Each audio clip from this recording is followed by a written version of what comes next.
Hello everybody. This is a recent track that I did in Renoise. A couple people asked me how I processed the amen. In the description of the video, I said that I was trying to emulate the way that amens were processed on S950. So first of all, I'm flattered that you guys read the description, and making videos like this is pretty fun for me because when I sit down and try to explain it, it forces me to understand better. So anyhow, I have an amen break and I processed it in the same way from my limited knowledge, the way things were done on the S950. And what I mean by that is the break is split up into key groups. So in Renoise, we have this option, a pitch command, but it sounds kind of funny on drums. Let me just add an extra section here. I'll call this amen sandbox. If I play the amen break, I'll just use a kick drum on quarter notes. Okay, I can use this pitch command up, and let's go like 5. It has that kind of, it slides into it. Let's do I think it's D.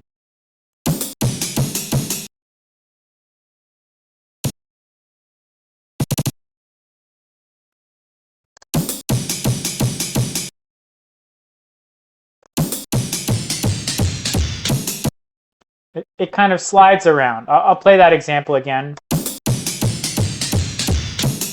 It doesn't really hit exactly. Whereas the way I've set this up, I can go.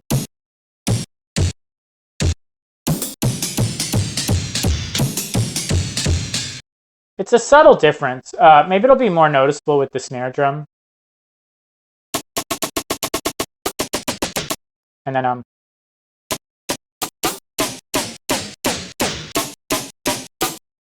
yeah, so it's much more noticeable with the snare drum.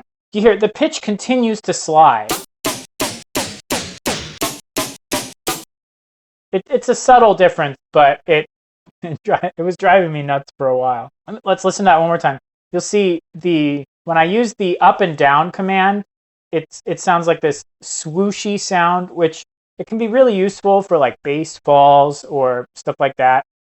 But as far as like just having these snare hits, particularly that hit just at slightly different pitches, you don't want this like slooshing sound. So I prefer to spread out the snare drum across pitches in the same way you would on a conventional sampler. Let's listen one more time and then I'll show an example.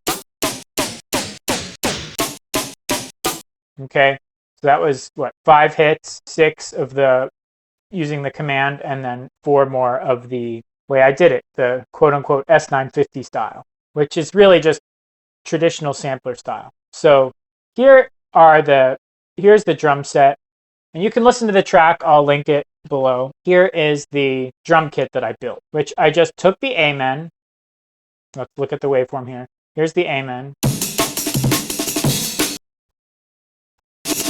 A reverse, down filter, and then I have little chops. Okay, each little section. But here's how it's divided up. So this one here, I'll zoom in. This one here is just the break. And now, I didn't know this at first when I started messing with Renoise. This little gray block is the home pitch. See that at the top and bottom? And it'll also tell you bass note, C0. Now, this is all the kick. Now it's spread across 2 octaves, really, for ease of use. I wanted to start at C2 with all the other hits, so that's what I did. But if you notice, this is the home note. So I figured I would only be tuning the bass drum down, generally. You know, I mean, of course, you can do whatever you want, be creative. But generally speaking, people tend to stylistically tune the kick downwards rather than upwards, especially in music like this where the kick is already tuned up significantly to begin with. I mean, I don't know if I would go down this low, but it's there if I want it, okay? So here we are. That's my kick drum. Now here's my snare sample. And if you see, this gray bar is right on E flat, I believe. Yeah. So now I can go up or down too. It's just a little way to add subtle variations in the break. Now this one here on F is just that little quote-unquote shuffle. Oh, sorry, I missed it. Okay, F sharp. I figured I wouldn't really have much use of retuning this, so I just left it right on one note. And then here, again, that second snare drum in the Amen, I give myself a couple up and down to mess around with. Okay. Then I have, this is another shuffle, I believe. Yeah. And now here's the crash. Now the crash is one that's, in my opinion, one of the most fun hits to repitch. So I gave myself basically almost a full octave to mess with. Okay. And then I don't think I actually used this in the tune, but then I have a reverse sample, or what is this one? That's just a filtered down one. Let's go up an octave. I might have used that at one point, and then I have a reverse. I'm pretty sure I did use that. So there's the kit, okay? Kick can be tuned down. The first snare can be tuned up and down a little bit. The little shuffle hits, that's just one note. Can't retune that without using the pitch command, which is always an option. You know, this is really just kind of a subtle stylistic choice. Then second snare can be tuned up and down a little bit. Another little in-between note here. I got to go down now. Okay, and then we have fun with the crash cymbal. Okay, so let's listen to that in context. Here's the body. Let's listen. So you hear that kick is going down. I'll just explain some of the stuff I'm doing here. And I'll try to include this file with just the break, and I'll re-record my own Amen because I actually got this sample from someone else.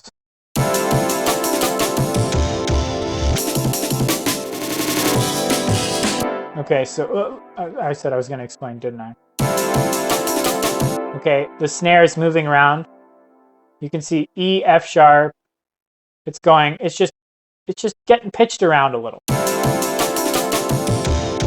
And then the kick drum going down. Do, do, do, do.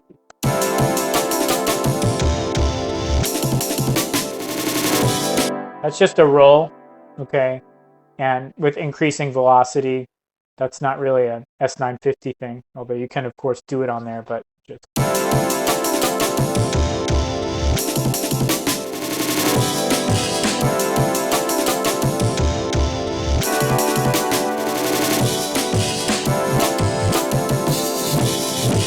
So that's repitching that crash cymbal right there.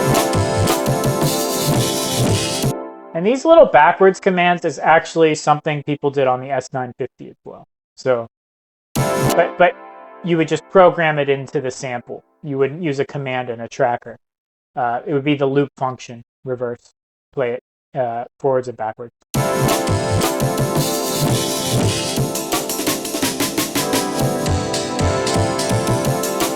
Okay, that's, you know, just going up. Boom, boom, boom, boom, boom.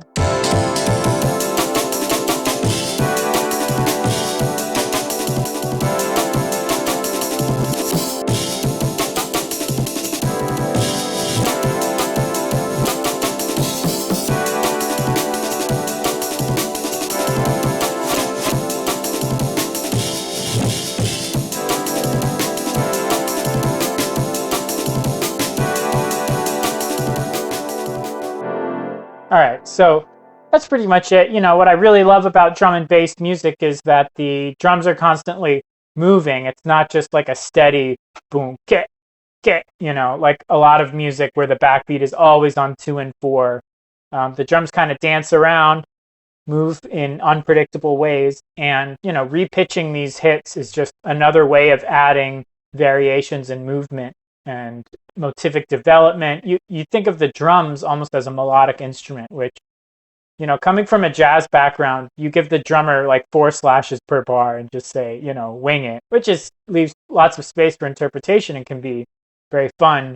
But as far as from a composition perspective, really editing the drums like this, drum and bass is more freeing in the sense that you can be pretty creative with the drum programming. Whereas other genres of music, if the drums get to be too wild or too intricate or too busy, it's not going to really fit with the genre. Anyhow, second half of this video, I hope I will sample the Amen into the S950 and show how the key groups work on there for people who are curious. But if you're not curious, you can just stop it here and go to town in Renoise. All right. Thank you. I'll be back for the second half of the video, I suppose.